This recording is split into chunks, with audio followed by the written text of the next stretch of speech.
both sides would stop all firing and military action.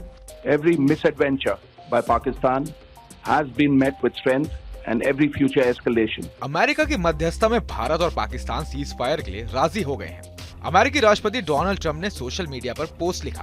Trump ने लिखा, 9 मई की रात यूएस की मध्यस्थता में चली लंबी बातचीत के बाद मुझे बताते हुए खुशी हो रही है कि भारत और पाकिस्तान तुरंत और पूरी तरह युद्ध विराम के लिए तैयार हो गए हैं। मैं दोनों देशों को व्यवहारिकता और समझदारी से भरा फैसला लेने के लिए बधाई देता हूँ। भारत सरकार के विदेश सचिव विक्रम मिस्री ने युद्ध विराम की जानकारी देते हुए कहा, पाकिस्तान के डीजीएमओ ने दोपहर 3:35 पर भारत के डीजीएमओ से फोन पर बात की है। दोनों पक्ष 10 मई की शाम 5 बजे से एलओसी पर फायरिंग रोकने, जमीनी, हवाई और समुद्र पर सैन्य कार्रवाई रोकने को राजी है। अगली बातचीत 12 मई को दोपहर 12 बजे होगी। युद्ध विराम पर पाकिस्तानी विदेश मंत्री इशाक डार ने कहा, दोनों देशों ने तत्काल प्रभाव से युद्ध विराम पर सहमति जताई है। पाकिस्तान ने हमेशा अपनी संप्रभुता और क्षेत्रीय अखंडता से समझौता किए बिना क्षेत्र में शांति और सुरक्षा के लिए प्रयास किया है। सीज फायर पर अमेरिकी विदेश मंत्री मार्को रूबियो ने कहा कि उपराष्ट्रपति जेडी वेंस और मैं खुद पिछले 48 घंटों से भारत पाकिस्तान के अफसरों के अलावा पीएम नरेंद्र मोदी, पीएम शहबाज शरीफ, विदेश मंत्री एस जयशंकर, रक्षा मंत्री आसिफ मुनीर और राष्ट्रीय सुरक्षा सलाहकार अजीत डोभाल से बातचीत कर रहे हैं। मुझे बताते हुए खुशी हो रही है कि पाकिस्तान और भारत की सरकार तुरंत युद्ध विराम के लिए राजी हो गए हैं। दोनों देश निष्पक्ष जांच पर विवादों का निपटारा करने के लिए बातचीत को तैयार हो गए हैं। हम मोदी और शहबाज शरीफ की तारीफ करते हैं कि उन्होंने बुद्धिमत्ता से शांति का रास्ता चुना। अब समझिए सीज फायर यानी युद्ध विराम क्या होता है।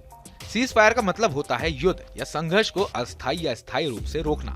ये तब लागू किया जाता है जब 2 या अधिक पक्ष आपसी सहमति से गोलाबारी, हमले और सैन्य कार्रवाई रोकने पर तैयार होते हैं। इसे सीज फायर कहते हैं। ये 2 पक्ष कोई देश, सेना या समूह हो सकते हैं। यानी आसान भाषा में कहा जाए तो जब 2 देशों के बीच युद्ध जैसे हालात हों और वे आपसी सहमति से तय करें कि अब कोई आगे हमला नहीं करेंगे, तो उस समझौते को सीज फायर कहा जाता है। सीज फायर के मुख्य उद्देश्य मानव जीवन की रक्षा करना है, साथ ही बातचीत और शांति प्रक्रिया को मौका देना, तनाव कम करना और स्थायी समाधान की ओर बढ़ना है। 1971 भारत पाक युद्ध के बाद युद्ध विराम हुआ और ताशकंद समझौता व बाद में शिमला समझौता हुआ। एलओसी यानी लाइन ऑफ कंट्रोल पर अक्सर भारत और पाकिस्तान के बीच सीज फायर समझौते होते हैं, लेकिन समय समय पर इसका उल्लंघन भी होता है। लेकिन सीज फायर का मतलब शांति नहीं होता। सीज फायर केवल एक सहमति से रोकी गई लड़ाई होती है, यानी युद्ध अभी भी खत्म नहीं होता। शांति तब मानी जाती है जब दोनों देश स्थायी समझौता या संधि पर पहुंचे। इसलिए भारत पाकिस्तान के बीच सीज फायर पर अगली बातचीत 12 मई को होनी है। लेकिन इससे पहले भारत ने स्पष्ट कर दिया है कि उसकी धरती पर किसी तरह का आतंकी हमला एक्ट ऑफ वॉर माना जाएगा। We remain fully prepared and ever vigilant and committed to defending the sovereignty and integrity of the motherland. Every misadventure by Pakistan has been met with strength and every future escalation will invite a decisive response. We remain fully operationally ready to launch whatever operations may be required in defense of the nation.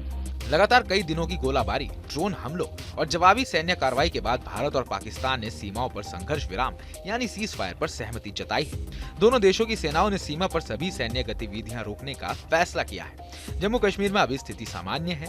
LOC पर पाकिस्तान की तरफ से गोलीबारी रुक गई है। श्रीनगर, राजस्थान, पंजाब में भी स्थिति सामान्य है।